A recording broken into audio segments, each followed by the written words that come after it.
আসসালামু আলাইকুম গাইস, কেমন আছেন? আশা করি অনেক ভালো। আজকে অনেক বছর পর গ্রামে আসছি। নৌকাতে উঠছি, ছোট ছোট বাইস্তা বাসি সবাই আছে, ওদেরকে বলছি মাছ ধরবো আজকে। তা আমার বাসি কি করছে, আমার লেগে যে মাছ ধরার কি বলে রুমা, কি বলে এটা, চিপ চিপ, এটা বানাই দিছে আমার জন্য। যাই হোক গাইস, কি করি না করি আপনাদেরকে দেখাবো। আর পরিবেশটা দেখেন, ওয়াও। আর এ হচ্ছে আমার বাইসটাই তো না, আমার ছোট বাইসটা, আমার পাশাপাশি একই গ্রামের পাশাপাশি ঘর। ওর বাপে আমার বড় ভাই হয়। তোমার নামটা জানি কি? হাসান। কোন ক্লাসে পড়ো? হাসান পড়ে 3-তে। কিন্তু মার্শাল্লাহ দিলে দেখেন গাইস, আর নৌকা চালানো দেখেন, ছোট্ট একটা বাচ্চা। নৌকাটা দেখো একটু, নৌকাটা একটাবার দেখেন, ওই নৌকা চালায় আমাদেরকে মাছ ধরার জন্য নিয়ে যাচ্ছে। যাই হোক গাইস, কি করি না করি বলবো, আপনাদেরকে দেখাবো। আর অনেকদিন পর গ্রামে আসছি, গ্রামের পরিবেশটা অনেক সুন্দর। আর এই পরিবেশটা খুব মিস করি, কেননা ঢাকাতে থেকে থেকে অভ্যস্ত হয়ে গেছে, তো সেই পরিবেশটা আমরা আর পাই না। সেই জন্য গ্রামে আসা। আরেকটা কথা হচ্ছে, আমার এই মাসে আমার বাবার মৃত্যুবার্ষিকী। একসাথে 2টা কাজ করে ফেলবো, আল্লাহ যদি বাঁচা রাখে। শুক্রবারে একটা ছোটোখাটো একটা মিলাদের একটা আয়োজন করতেছি আমার বাবার জন্য। সবাই আমার বাবার জন্য দোয়া করবেন। আর কি করি না করি গাইস আপনাদেরকে দেখাবো। এই দৃশ্যটা দেখো বেশি, দেখেন গাইস, গ্রামে আসলে কি একটা সুবিধা। আর পিওর অক্সিজেন পাওয়া যায় গাইস গ্রামে। ওই বকটা দেখো, ওই যে বকটা চলে যাচ্ছে। যাক গাইস, আজকে আবার আমরা একটা কাজ করছি। দুপুরবেলা আইসা আমরা বাস্তি, আমি, আমার বউ আর আমার এই বাইস্তা আইসা বৃষ্টিতে ভিজা ভিজা শাপলা, এই যে ফুল, আমার বউরে আমি আবার ফুলটা গিফট করছি, আমার বউয়ের খুব পছন্দের ফুল। যাই হোক গাইস, এই যে মাছ ধরার জন্য লোক অলরেডি মাঠে নেমে গেছে। এখন দেখি কোন জায়গায় মাছ পাওয়া যায়। আর আরেকটা জিনিস দেখে আপনাদেরকে, এই যে দেখেন, এই পেঁপেটা ওই গাছ থেকে আমার বাস্তি আমার লেগে নিয়ে আসছে। আর নৌকাতে উঠাইছে, কইছে কাকা এটা লন, নৌকাতে খামু লবণ টবণ দিয়া। দেখামু আপনাদেরকে কি করি।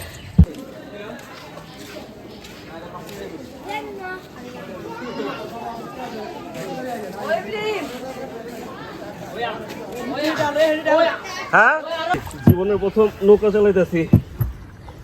নৌকা চালানোর কত কষ্ট বুঝতেছি। এখন আমরা মাছ কোথা থেকে ধরবো, এখনো প্লেসটা খুঁজে পাইনি গা।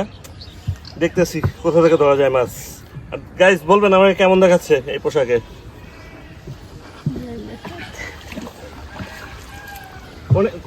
এনে দাঁড়াবি নি রুমা?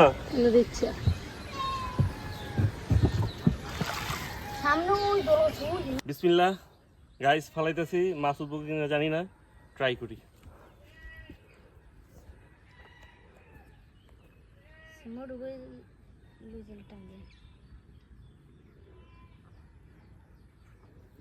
এখন গাইস, এখন শুধু অপেক্ষা করার পালা।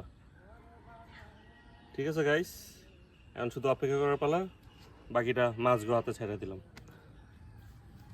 আর আমার বাস্তি ওই সাইডে দিয়ে ধরতেছে, আমি এই সাইডে ধরতেছি।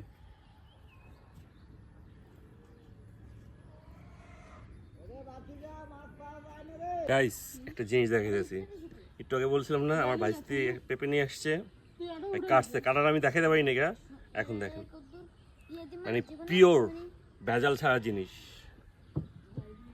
এই দেখেন গাইস, আমরা তো মনে হচ্ছে কাঁচা হবে। মাশাআল্লাহ দেখেন, যেরকম দেখা যাচ্ছে মজাটা সেরকমই হবে গাইস। মাছ কোনো লাড়া দিছে,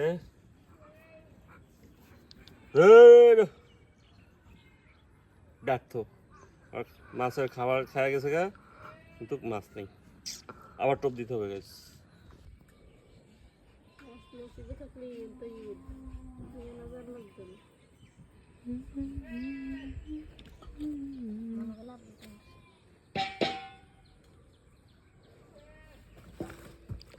গাইস পেঁপে তো না, মনে হয় অমৃতি খাইতেছি, ভেজাল মুক্ত জিনিস। মানে ঢাকার ভিতরে আমরা যে ফল টল খাই, মানে ওগুলো তো ভেজালের শেষ নেই। দেশের মানে এক স্লাইস পেঁপে খাইলাম, মানে মনটা যেতেছে সবগুলো আমি একাই খাই।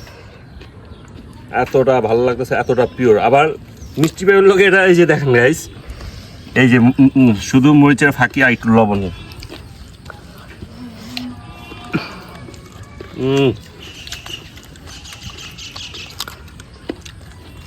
একটু করে ঝালও আছে আর মিষ্টিও আছে।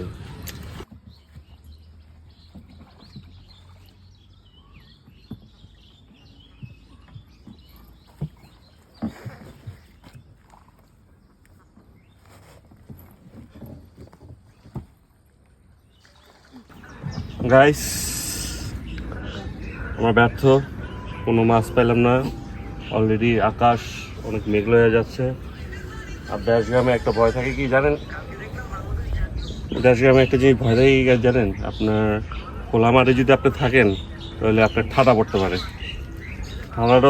ঠাডা বলতে আপনার বিজলি যেন চমকায়, আর দেশে যে কোনো জায়গায় আপনার ঠাডা পড়ে। সেই জন্য গাইস আজকের মতন এটুকুই ভিডিও।